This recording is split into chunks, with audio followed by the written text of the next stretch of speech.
అదేవిధంగా గొల్లగూడ సాయిధారక కాలనీలో సద్దుల బతుకమ్మ సంబరాలను ఘనంగా నిర్వహించారు.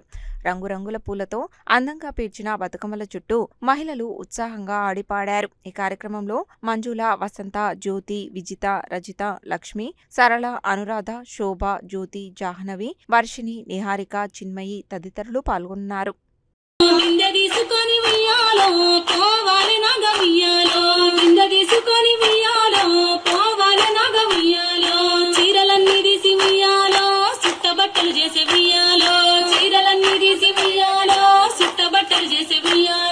బంగారు బిందెను ఉయ్యాలో చేతబట్టి నాది ఉయ్యాలో నీళ్ళకొస్తారమ్మ ఉయ్యాలో బాపన కల్లార ఉయ్యాలో నీళ్ళకొస్తారమ్మ ఉయ్యాలో అప్పుడే తెచ్చిన ఉయ్యాలో అగజూడు సుట్టలు ఉయ్యాలో అప్పుడే తెచ్చిన ఉయ్యాలో అగజూడు సుట్టలు ఉయ్యాలో అగజూడు సుట్టలు ఉయ్యాలో ఇగజూడు బిందెలు ఉయ్యాలో అగజూడు సుట్టలు ఉయ్యాలో ఇగజూడు బిందెలు ఉయ్యాలో అన్నుంచి ఆనాగ ఉయ్యాలో కోమటి వాడలకు ఉయ్యాలో అన్నుంచి ఆనాగ ఉయ్యాలో కోమటి వాడలకు ఉయ్యాలో కోమట కల్లార ఉయ్యాలో నీళ్ళకొస్తారమ్మ ఉయ్యాలో కోమట కల్లార ఉయ్యాలో నీళ్ళకొస్తారమ్మ ఉయ్యాలో అప్పుడే నచ్చిన